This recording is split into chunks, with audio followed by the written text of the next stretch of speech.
Bonsoir. Bonsoir à tous. Si vous nous rejoignez pour ce nouveau dossier L13, mettez-vous à l'aise, mais ne vous asseyez surtout pas sur les meubles anciens. On va parler d'une société secrète. Pas le genre où l'on se réunit pour boire du vin et parler de golf. Non. Le genre où l'on dirige le monde après avoir léché le crâne d'un chef indien. Ce soir, on parle de Skull and Bones, Craneos. La fraternité de l'université de Yale. Un lieu où les riches et les très riches envoient leurs fils pour apprendre, non pas le droit ou l'économie, mais l'art de la domination mondiale discrète. Regardez ce petit bijou. L'emblème. Un crâne, 2 os croisés, et le chiffre 322. Pourquoi 322 ? Parce que quand vous dirigez le monde, vous n'avez pas besoin d'un numéro rond, vous avez besoin d'un numéro qui sonne assez ésotérique pour vous donner l'air profond. La légende prétend que c'est la date de la mort de Démosthène, l'orateur grec. C'est vrai que quand on planifie la domination mondiale, la première chose qui vient à l'esprit, c'est la rhétorique grecque. Mais passons aux choses sérieuses. Skull and Bones, ce n'est pas juste un club de potache. C'est une pépinière de chefs d'État. Pensez-y, les deux Bush, père et fils, John Kerry, William Howard Taft, des directeurs de la CIA, des patrons de la Réserve fédérale. Si vous avez une crise mondiale majeure, il y a de fortes chances que quelqu'un qui a dormi dans un cercueil de la tombe, leur bâtiment sans fenêtre, soit derrière. C'est l'école de la conspiration. On nous dit que c'est juste un club d'anciens étudiants. Mais quel club d'anciens étudiants enferme ses membres, qu'ils appellent des chevaliers, dans une pièce remplie d'ossements et les force à raconter les secrets les plus honteux de leur vie sexuelle ? C'est ce qu'on appelle la cohésion d'équipe, mes amis. La règle numéro 1 du pouvoir, si je détiens un secret humiliant sur vous, vous ne me trahirez jamais. Et si vous avez un crâne de Geronimo dans votre coffre-fort, vous êtes à moi pour la vie.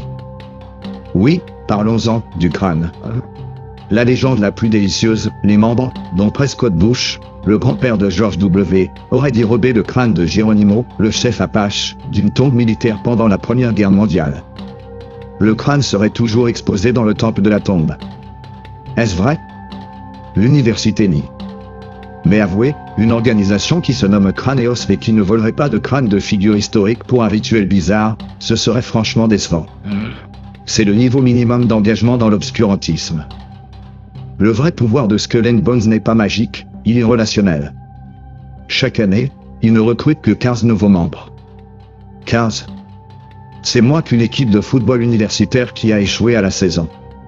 Mais ces 15-là sont choisis parmi les familles les plus influentes et sont immédiatement insérés dans un réseau de loyauté qui va jusqu'au sommet du Pentagone et de Wall Street.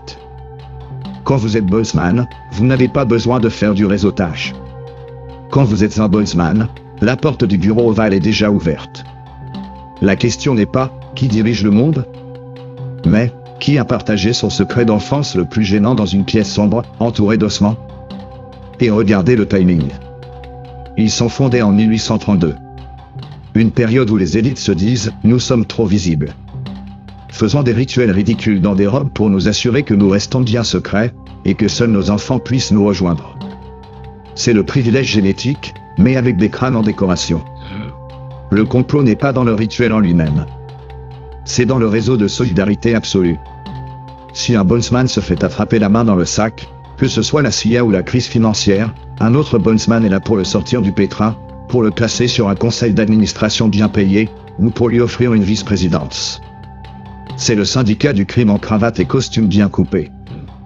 Alors, la prochaine fois qu'un ancien élève de Yale vous parle de tradition, demandez-lui poliment s'il a déjà léché le crâne d'un chef Apache. Ça donne une autre perspective à la remise des diplômes. Le message, mes amis du dossier L13, est clair, les maîtres du monde ne sont pas des illuminés aux yeux rouges dans une grotte. Ce sont des gars très bien éduqués, très bien financés, qui font des choses très bizarres en se tapant sur le dos pour s'assurer que leur famille reste au sommet du panier pour les 5 prochaines générations.